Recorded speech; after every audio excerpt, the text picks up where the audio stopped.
جب انسان قبر میں ہوتا ہے یا اللہ اس وقت وہ اس قبر میں اس انتظار میں ہوتا ہے کہ کوئی اس کے لیے دعا کرے، اس حالت میں ہوتا ہے کہ جیسے انسان سمندر میں ڈوب رہا ہو۔ یا اللہ وہ شخص بڑا بے بس ہوتا ہے جو قبر کے اندر ہوتا ہے۔ یا اللہ پیارے حبیب کا واسطہ عزیزوں کا جتنے بھی میرے اس دنیا فانی سے رخصت ہو چکے ہیں، اس ویڈیو کو دیکھنے والے کے جتنے بھی بڑے عزیزوں کا اس دنیا فانی سے رخصت ہو چکے ہیں، اس کا جو بھی پیارا اس دنیا فانی سے رخصت ہو چکا ہے اور قبر میں بڑا بے بس ہے، یا اللہ اس کی قبر کو نور سے منور فرما۔ یا اللہ اس کی قبر کے درجات کو بلند فرما۔ یا اللہ جو اس وقت زیر زمین ہے یا اللہ تیری بارگاہ میں پیش ہو چکے ہیں، یا اللہ وہ ہماری دعاؤں کے منتظر ہیں، یا اللہ ان کی قبروں کو نور سے منور فرما۔ یا اللہ ان کی قبروں کو روشن فرما۔ یا اللہ پیارے نبی حضرت محمد مصطفیٰ صلی اللہ علیہ وسلم کا واسطہ جن کے والدین مرحوم اس دنیا فانی سے رخصت ہو چکے ہیں، ان کو ہزار ہزار جنت نصیب فرما۔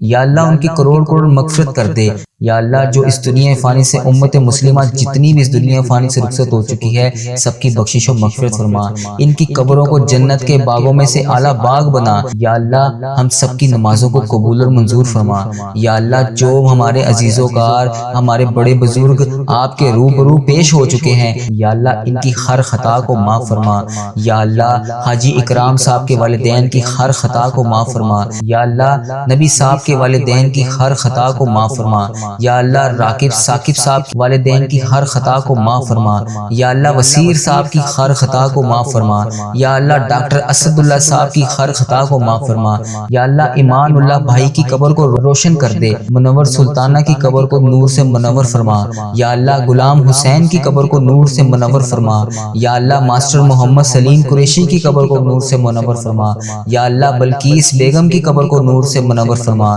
یا اللہ ماریہ حسن کی قبر کو نور سے منور فرما۔ یا اللہ فرقان بٹی کی قبر کو نور سے منور فرما۔ یا اللہ ان لوگوں نے جتنے بھی صغیرہ کبیرہ گناہ کیے دنیا میں رہتے ہوئے سب کی بخشش و مغفرت فرما۔ یا اللہ پیارے حبیب کا واسطہ عارف صاحب کے والدین کی قبر کو نور سے منور فرما۔ یا اللہ سعید صاحب کے والدین کی قبر کو نور سے منور فرما۔ یا اللہ جتنے بھی نمازی اس مسجد میں شامل ہیں ان کے والدین آپ کی بارگاہ میں پیش ہو چکے ہیں، یا اللہ تیری راہ میں حاضر ہو چکے ہیں، یا اللہ ان کو معاف فرما۔ یا اللہ ان کو معاف فرما۔ یا اللہ انہیں کروڑ کروڑ جنت نصیب فرما۔ یا اللہ ہم نے نبی پاک صلی اللہ علیہ وسلم سے سنا ہے، یا اللہ ان کے لیے دعا کر دینی چاہیے۔ یا اللہ ہم صرف دعا کر سکتے ہیں۔ یا اللہ بہت سی ایسی بہنیں بیٹیاں ہیں جنہوں نے مجھے دعاؤں کے لیے کہا، اپنے والدین کے لیے دعا کے لیے کہا، یا اللہ ان کے والدین کو معاف فرما۔ یا اللہ جن کے والدین زندہ ہیں ان کو صحت تندرستی عطا فرما۔ اے اللہ پاک نبی پاک صلی اللہ علیہ وسلم نے فرمایا جب کوئی بچہ والدین کے لیے دعا کرتا ہے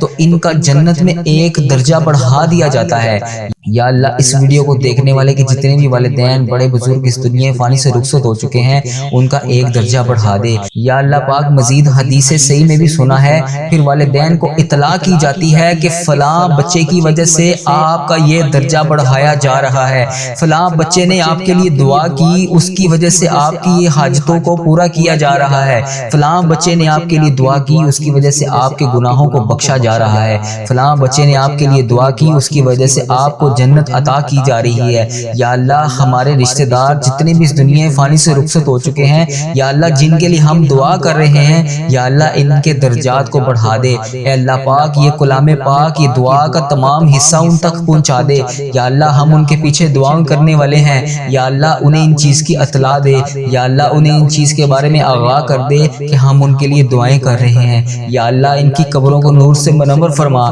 یا اللہ ان کی قبر کو جنت کے اعلیٰ مقام عطا کر۔ یا اللہ ان کی قبر کو جنت کے بہترین باغوں میں سے باغ بنا۔ یا اللہ ہم سب کے والدین بہترین صدقہ جاریہ بنا کر، یا اللہ پیارے حبیب کا واسطہ ہم اپنے والدین کے لیے بہترین صدقہ جاریہ بن جائیں۔ یا اللہ ہم اپنے والدین کے لیے بہترین صدقہ جاریہ بن جائیں۔ یا اللہ ہماری اولادوں کو ہمارے لیے صدقہ جاریہ بنا۔ یا اللہ ہماری اولادوں کو ہمارے لیے صدقہ جاریہ بنا۔ یا اللہ ہماری اولادوں کو ہمارے لیے صدقہ جاریہ بنا۔ یا اللہ گھر والوں کو آنکھوں کی ٹھنڈک بنا۔ یا اللہ ان کو دین کر راستے پر چلنے کی توفیق عطا فرما، یا اللہ اولاد کو تمام نیکیاں کرنے کی توفیق عطا فرما، یا اللہ ہماری اولادوں کو تمام برائیوں سے بچا، یا اللہ یہ تمام تیرے بندے تیرے گھر میں بیٹھ کے تجھ سے تمام حاجتیں کر رہے ہیں، یا اللہ تمام دعائیں کر رہے ہیں، یا اللہ ہماری تمام مشکلوں کو حل فرما، یا اللہ پیارے حبیب کا واسطہ ہم تیرے سوا کسی کے سامنے ہاتھ نہیں پھیلاتے، یا اللہ کسی کے سامنے نہیں جھکتے،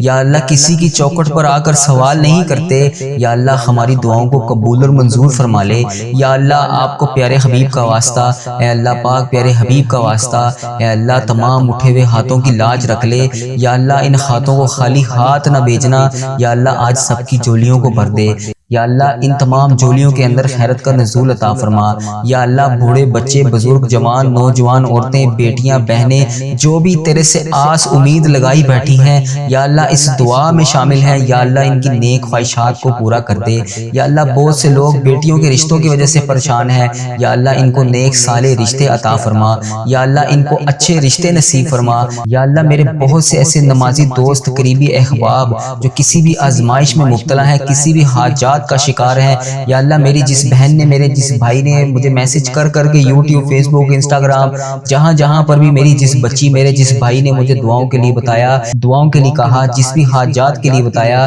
یا اللہ ان کے گھروں میں خوشیاں عطا کر، یا اللہ ان کی تمام صغیرہ کبیرہ گناہوں کو معاف فرما، یا اللہ ان کے گھروں کو آباد کر، یا اللہ ان کے گھروں میں جو لڑائیاں جھگڑے گھریلو ناچاکیاں ہیں انہیں دور فرما، یا اللہ جو بچیاں اپنے گھروں میں آباد نہیں ہیں ان کو آباد کر دے، یا اللہ جو بچیاں اپنے گھروں میں پریشان ہیں یا اللہ ان کی پریشانیوں کو دور فرما، یا اللہ جو بچیاں گھروں میں کسی بھی وجہ سے کوئی بھی حاجات کو لے کے کسی بھی مشکلات کا شکار ہیں، یا اللہ پاک ان کی تنگیوں کو دور فرما، یا اللہ جو بچیاں ظلم برداشت کر رہی ہیں یا اللہ ان کو ظلم سے رہائی نصیب فرما، یا اللہ پاک جو لوگ بچوں کے اوپر بچیوں کے اوپر چھوٹے چھوٹے پیارے پیارے پھول سے بچوں کے اوپر اتنے ظلم کرتے ہیں، یا اللہ ان کو ہدایت عطا کر، یا اللہ ایسی ہدایت عطا کر کہ یہ اس کام سے باز آ جائیں، یا اللہ بچوں کے اوپر ظلم کرنے والوں کو ہدایت نصیب فرما، یا اللہ پاک پیارے حبیب کا واسطہ اے کفر کو نیست و نابود فرما، یا اللہ جو لوگ بچے بچیوں پر ظلم کرتے ہیں ان بچے بچیوں کو محفوظ فرما، یا اللہ جو بھائی صرف اور صرف نکاح کرنا چاہتے ہیں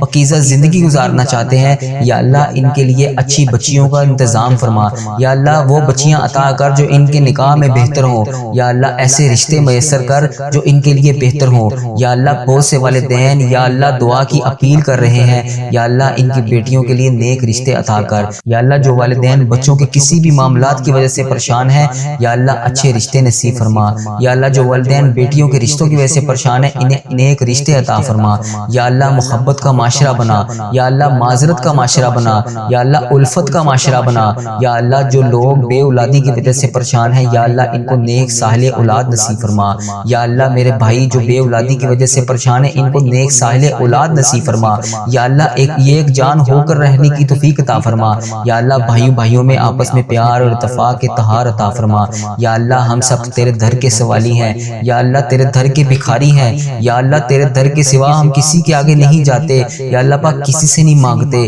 آپ کے در کے علاوہ جائیں تو کہاں جائیں، یا اللہ پاک ہم کس سے مانگیں، یا اللہ کہاں جائیں، یا اللہ پیارے حبیب کا واسطہ ان اٹھے ہوئے ہاتھوں کی لاج رکھ لے، یا اللہ ان ہاتھوں کو خالی ہاتھ نہ لوٹانا، یا اللہ پاک آج ان دعاؤں کی تمام صغیرہ کبیرہ گناہوں کو معاف کر دے، یا اللہ پاک ان دعاؤں کے صدقے ہم سب کی حاجتوں کو پورا کر دے، یا اللہ پاک ان ساتوں آسمانوں کا واسطہ خیر و برکت کا نزول فرما دے، یا اللہ ان جالیوں کی خیر و برکت کر دے، یا اللہ پاک ان جولیوں کو بھر دے، یا اللہ بڑی جائز تمنائیں لے کر ہم تیری بارگاہ میں حاضر ہیں، یا اللہ ان کو قبول اور منظور فرما لے، یا اللہ ہر بندہ ایک ہی دعا کے لیے کہتا ہے، یا اللہ آپ جانتے ہو، یا اللہ آپ بہترین کار ساز ہو، یا اللہ تجھے ہر چیز کا پتہ ہے، یا اللہ تجھے ہر بندے کے حالاتوں کا پتہ ہے، بے روزگاری کا عالم ہے، یا اللہ کہنے والے کو سب سننے والے کو یا اللہ رزق عطا کر دے، یا اللہ انہیں کثیر رزق عطا فرما، یا اللہ حلال روزی عطا فرما، یا اللہ حلال روزی عطا فرما، یا اللہ ان کو لکھ پتی بنا، یا اللہ ان کو کروڑ پتی بنا، یا اللہ ان کو ارب پتی بنا، یا اللہ ان کو کروڑوں پتی بنا، یا اللہ پیارے حبیب کا واسطہ انہی لاکھوں کروڑوں میں سے انہیں زکوٰۃ نکالنے والا بنا، یا اللہ انہیں پیارے حبیب کا واسطہ، انہیں پیارے نبی حضرت محمد مصطفیٰ صلی اللہ علیہ وآلہ وسلم کا واسطہ ان کا ہاتھ ہمیشہ اوپر رکھ، یا اللہ نیچے والا ہاتھ صرف تیری بارگاہ میں اٹھانے کے لیے ہو، یا اللہ اپنی مخلوق کے سامنے ہاتھ پھیلانے والا نہ بنا، یا اللہ صرف تیرے سامنے ہاتھ پھیلانے والا بنا، یا اللہ رزق حلال اتنا عطا کر، یا اللہ پاک ہر وقت یہ زبان تیرا شکر ادا کرتی رہے، یا اللہ اتنا عطا کر کہ حرام کی طرف کبھی سوچنے کا خیال بھی نہ جائے، یا اللہ حرام کے ہر لقمے سے محفوظ فرما، یا اللہ حرام کے ہر دانے سے محفوظ فرما، یا اللہ حرام کے ہر روپے سے محفوظ فرما، یا اللہ حرام کے ہر پیسے سے محفوظ فرما، یا اللہ جب بھی دنیا سے جائیں، جب بھی جسم ہمارا اس دنیا سے رخصت ہو تو جسم کے اوپر کوئی حرام کے پیسوں کا کپڑا موجود نہ ہو، یا اللہ حرام کی ججی موجود نہ ہو، یا اللہ جسم کے اوپر، یا اللہ اس بدن کے اوپر، یا اللہ پاک تیری ذات پاک ہے، اس کسی بھی قسم کا ہمارے اوپر کوئی بھی گناہ نہ ہو، یا اللہ پاک کسی کا بھی 1 روپے کا قرض موجود نہ ہو، یا اللہ پاک کسی کا بھی حق ادا کرنے والا نہ ہو، یا اللہ توفیق کی عنایت فرما، یا اللہ موت اس وقت تک نہ لینا جب تک ہم تمام قرضوں کو ادا نہ کر دیں۔ اب اس عمل کا طریقہ کار کیا ہے، اس عمل کو کرنا کیسے ہے؟ جب بھی آپ نے اس عمل کو کرنے بیٹھنا ہے کوشش کیجئے گا کہ اس عمل کو سحری کے وقت، نماز تہجد کے وقت کریے گا، آپ کو بہت زیادہ فائدہ ہوگا، کیونکہ اس وقت میں اللہ پاک کی ساری مخلوق سو رہی ہوتی ہے، صرف وہ چند لوگ جاگ رہے ہوتے ہیں جنہیں اللہ تبارک و تعالیٰ نے اپنے سامنے کھڑے ہونے کا موقع دیا ہوتا ہے، جنہیں اللہ تبارک و تعالیٰ نے اپنے سامنے کھڑے ہونے کی مہلت دی ہوتی ہے۔ اس وقت میں اگر آپ اس وظیفے کو کریں گے تو آپ کو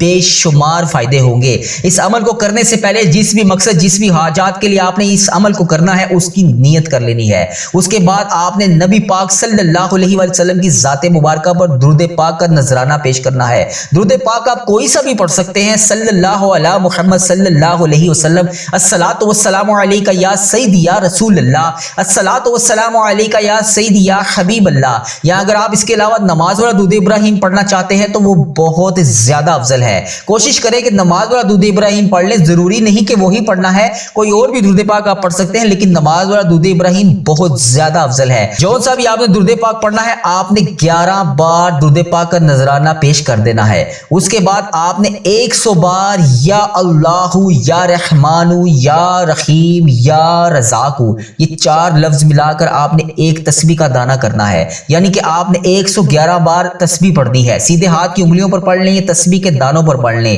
یا اللہ، یا رحمان، یا رحیم، یا رزاق۔ اس کو آپ جب 111 بار پڑھ لیں، اس کے بعد آپ نے 41 مرتبہ سورۃ قدر پڑھنی ہے۔ کس طرح پڑھنی ہے توجہ کیجیے گا۔ بسم اللہ الرحمن الرحیم، انا انزلناہ فی لیلۃ القدر وما ادراک ما لیلۃ القدر، لیلۃ القدر خیر من الف شہر، تنزل الملائکۃ والروح فیہا باذن ربی کل امر سلام، یا حتی مطلع الفجر۔ اس طرح آپ نے سنجیدگی کے ساتھ ٹھہر ٹھہر کے سورۃ قدر پڑھنی ہے 41 بار۔ جلد بازی میں یہ وظیفہ نہیں کرنا، اور کوشش کیجیے گا تنہائی میں بیٹھ کر کریں گے تو آپ کو زیادہ فائدہ ہوگا۔ اس وظیفے کے دوران کسی سے کسی قسم کی کوئی گفتگو نہ کریں، خاموشی میں تنہائی میں بیٹھ کر اللہ کریم سے آپ کی جو بھی حاجت ہے اس کو مد نظر رکھتے ہوئے اس وظیفے کو کریں۔ 41 بار سورۃ قدر پڑھنے کے بعد ہاتھ اٹھا کر رو رو کر گڑ گڑا کر دعا مانگیں،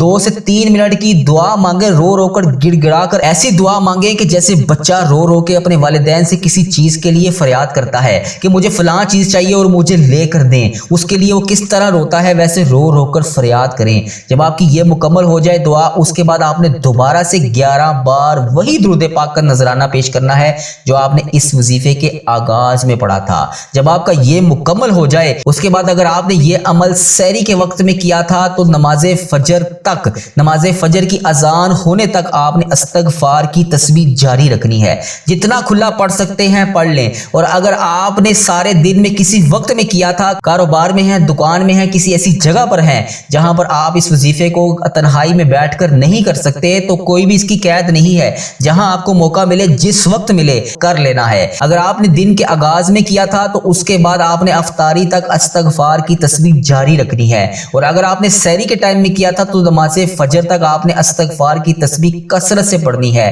انشاءاللہ یہ بابرکت دن ہے، اس کو کسی صورت بھی ضائع نہ کیجیے گا، آپ کو بہت زیادہ فائدہ ہوگا۔ میری دعا ہے کہ اللہ تبارک و تعالیٰ میرا سنانا اور آپ کا سننا اپنی بارگاہ الہی میں قبول اور منظور فرمائے، اور وہ جو آپ کو ابھی تک نہ مل سکا اس وظیفے کی برکت سے، اس عشرہ رحمت کے آخری دن کے صدقے وہ تمام چیزیں عطا فرمائے۔ مزید ایسی ویڈیو دیکھنے کے لیے ہمارے چینل وظیفہ ریل کو لازمی سبسکرائب کریں۔ اپنا بہت سارا خیال رکھیے گا۔ السلام علیکم ورحمۃ اللہ وبرکاتہ۔